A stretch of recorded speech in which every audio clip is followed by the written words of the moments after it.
तो दोस्तों, आप लोग कैसे पकड़ सकते हो ऐसे मूव। आज एक्सपायरी थी, एक्सपायरी पर हमको बहुत ही अच्छे प्रॉफिट्स बनते हुए दिखे। प्रॉफिट्स नहीं बल्कि हमारी जो कैपिटल्स थी वो डबल ट्रिपल या 4 गुना होती हुई दिखी हमको आज के इस सेशन में। तो आप लोग कैसे इसको पकड़ सकते हो ऐसे मूव्स को। बिल्कुल सिंपल चीज़ें बताऊंगा।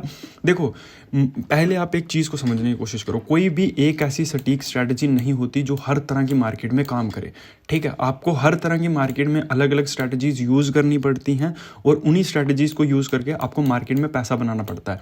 आपको मार्केट में ना तो प्राइस एक्शन को सीखना होता है ना किसी और चीज़ को। आपको मार्केट में सीखना होता है सिर्फ पैसा बनाने को, कि आपको कहाँ पे आप ऐसा एक लूप होल ढूंढो जहाँ से आपको पैसा मिले। कौन सा आप ऐसा एक सेटअप फाइंड अप करो जहाँ से आपको पैसा मिले। ठीक है, जैसे कि मैं आपको अपना पर्सनली बताऊं तो मेरे पास 3 अलग अलग सेटअप्स हैं या 3 अलग अलग स्ट्रैटेजीज हैं। स्ट्रैटेजी एक अलग चीज़ हो गई और सेटअप एक अलग चीज़ हो गई। ठीक है, बट हम आप लोग यूजुअली इन दोनों चीज़ों को एक ही मानते हो तो हम सेटअप ही बोलेंगे। ठीक है, तो मेरे पास 3 सेटअप्स हैं जिनको मैं अलग अलग तरह की मार्केट्स में यूज़ करता हूं। जैसे कि जब मार्केट ट्रेंडिंग होती है जैसे आजकल है तो यहाँ पे मैं एक तरह की स्ट्रैटेजी को यूज़ करूँगा। जब मार्केट साइडवेज होगी तो मैं एक तरह की स्ट्रैटेजी को यूज़ करूँगा और जब मार्केट गिर रहा होगा तो मैं एक तरह की स्ट्रैटेजी को यूज़ करूँगा। अब वैसे तो मैंने आपको तीनों ही बताई हुई हैं, लेकिन अब मैं आपको धीरे धीरे डिफरेंशिएट करता चलूँगा। जो लोग पुराने समय से वीडियोस देख रहे हैं उनके लिए इजी होगा समझना।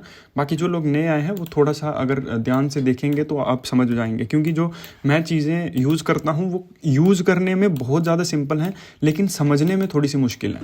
ठीक है, तो अभी जो मैं आपके लिए ये जो अप ट्रेंडिंग मार्केट होती है, ऐसी मार्केट ये बहुत ईजी मार्केट होती है। यहाँ पर आपको कुछ भी ज़्यादा तामझाम लगाने की ज़रूरत नहीं होती और ना आपको ज़्यादा सोचने की ज़रूरत होती है। जैसे कि कल यहाँ पे एक बड़ा मूव आया है ना, ऑब्वियस बात है यहाँ पे एक बड़ा मूव आया। अब आज के दिन पे मार्केट क्या करेगी, स्टॉप लॉसेस कहाँ पे है। ऑब्वियसली लोगों के जो ये जो सेलर्स हैं इनके स्टॉप लॉसेस यहाँ पे होंगे, इस कैंडल के नीचे। यहाँ पे स्टॉप लॉसेस नहीं होंगे। क्यों नहीं होंगे? क्योंकि मोस्टली जो बड़े प्लेयर्स होंगे उन्होंने इसी एरिया के आसपास कहीं ना कहीं बाइंग करी होंगी, तो उनके स्टॉप लॉस कहाँ होंगे, इस एरिया के आसपास। यहाँ पे उनके स्टॉप लॉस होंगे। ठीक है, तो वो यहाँ से मार्केट को खींचने की कोशिश करेंगे। अब आपको कैसे पता चलेगा कि यहाँ से मार्केट को खींचा जा रहा है? ठीक है, उसके लिए मैं आपको कुछ सिंपल चीज़ें बताऊंगा। एक मिनट, यहाँ पे इसको क्या हो गया यहाँ, उसके लिए मैं आपको कुछ सिंपल चीज़ें बताऊंगा। जैसे कि आप यहाँ पे मैंने 20 EMA लगाया, मैंने इसके बारे में आपको बताया हुआ है, पहले भी बताया, बहुत बार बताया है। तो इसको आप लोग कैसे यूज़ कर सकते हो। यहाँ पे एक चीज़ अब एक बार आप लोग यहाँ पे समझने की कोशिश करो कि यहाँ पे क्या हुआ। चार्ट को देखो सिर्फ। ठीक है, यहाँ पे चार्ट को आप लोग देख रहे हो।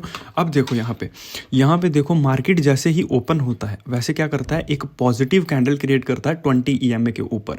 अब पीछे थोड़ा सा चलो, यहाँ पे क्या हुआ, मार्केट ऊपर गया है, एक बहुत स्ट्रांग मूव हमको आता हुआ यहाँ पे दिखा है। ठीक है, ये कौन सा मूव था? ये था जो ऑप्शन सेलर्स थे, जब उन्होंने पोजीशन काटी तो उसकी वजह से ये मूव आया। ठीक है, अब ये मूव था, लेकिन यहाँ पे वो लोग बेवकूफ़ तो होंगे नहीं। आज एक्सपायरी है। ठीक है, ये बैंक निफ्टी का चार्ट है। वो जो कल मैं आपको बता रहा था वो था फिन निफ्टी का चार्ट। तो ये बैंक निफ्टी का चार्ट है। इसका मतलब यहाँ पे बाइंग डेफिनेटली करी गई होगी। क्यों करी गई होगी? क्योंकि आज के दिन पे है एक्सपायरी। ठीक है, अब एक्सपायरी पे उन लोगों ने यहाँ पे बाइंग करी होगी। यहाँ पे बाइंग है 20 EMA के ऊपर, मार्केट एक कैंडल को क्रिएट कर रहा है।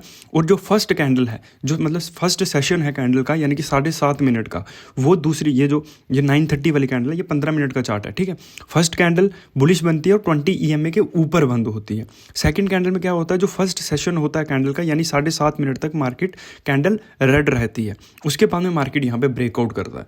तो जब ये मार्केट यहाँ से ऊपर की तरफ जा रही थी तो आपको बाय करना था, बिल्कुल छोटे से स्टॉप लॉस के साथ, यहाँ पे स्टॉप लॉस रख के।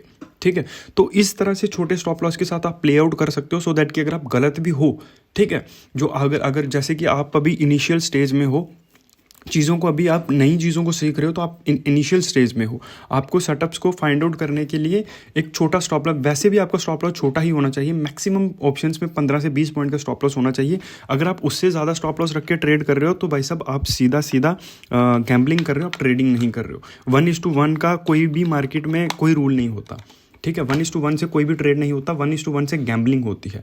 ठीक है, अगर आप दाव पर 1 रुपया लगा रहे हो तो उसके बदले में आपको 4 रुपये मिलने चाहिए, मिनिमम 4 रुपये मिलने चाहिए। 4 नहीं भी ले पा रहे हो आप तो 2 तो आपको मिलने ही चाहिए।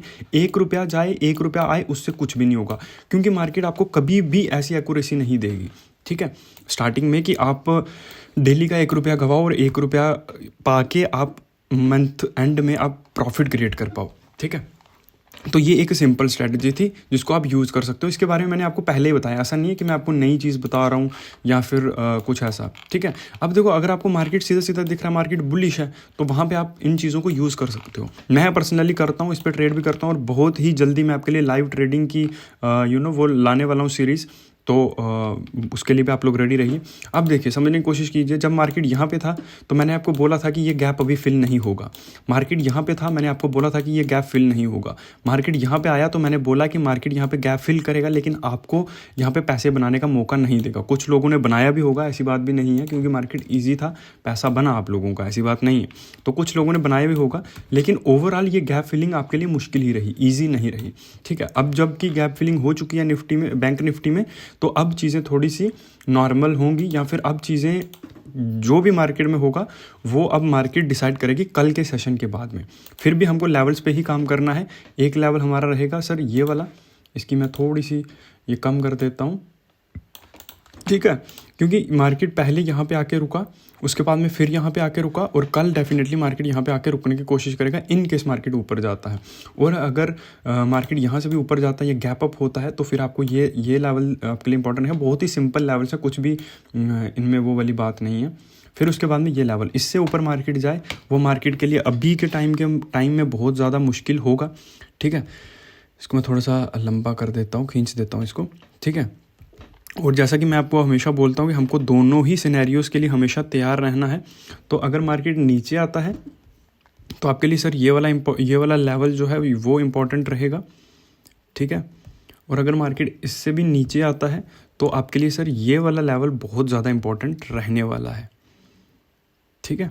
और ये जो पूरा हाईली ट्रैपिंग एरिया रहेगा, ठीक है। कल है निफ्टी की एक्सपायरी, ठीक है। तो निफ्टी के लेवल्स को हम लोग देख लेते हैं एक बार। बैंक निफ्टी का आप लोग वीडियो को पॉज करके यहाँ पे कर लेना। Nifty sir all time high पे है, ठीक है। निफ्टी इस टाइम पे है ऑल टाइम हाई पे। तो कल निफ्टी की एक्सपायरी है, आपको बहुत ध्यानपूर्वक यहाँ पे काम करना होगा कल के दिन पे। और आज जो कि यहाँ पे मूव हमको देखने को मिल चुका है, तो कल इसकी पॉसिबिलिटीज़ बहुत ज़्यादा कम हो जाएंगी कि मार्केट आपको कल भी मूव दे। 22,500 एक राउंड नंबर, अब ऊपर की तरफ आपको राउंड नंबर से ही प्ले आउट करना पड़ेगा। 22,550 दूसरा नंबर, ठीक है। और 22,600 यहाँ तक मार्केट आए, इसकी बहुत कम प्रोबेबिलिटी है, लेकिन फिर भी, ठीक है। और नीचे की तरफ अगर हम देखें तो एक लेवल सर आपके लिए ये इंपॉर्टेंट रहेगा, बहुत ही स्ट्रीक जोन रहेगी कल इन दो लेवल्स के बीच में। जब मार्केट इस जोन को, ये जो जोन है, जब इसको मार्केट ब्रेक डाउन देगा, तभी आप लोगों को या फिर मैं यहाँ पे ट्रेड करना पसंद करूँगा, लगभग इतने छोटे से टारगेट के लिए नीचे की तरफ, ठीक है। क्योंकि मार्केट में जोन बहुत ज़्यादा स्ट्रीक है। और उसके बाद हाँ, अगर इसका ब्रेक डाउन होता है तो फिर मार्केट इस एरिया को टच करने की पूरी कोशिश कर सकती है, ये जो एरिया है, ठीक है। यहाँ से भी मार्केट नीचे आता है तो सर आपके लिए ये लेवल इंपॉर्टेंट रहेगा, ठीक है। तो ऐसी ही वीडियोस के लिए हमें सब्सक्राइब ज़रूर करें, सो दैट कि हम आगे भी ऐसे ही मिलते रहें।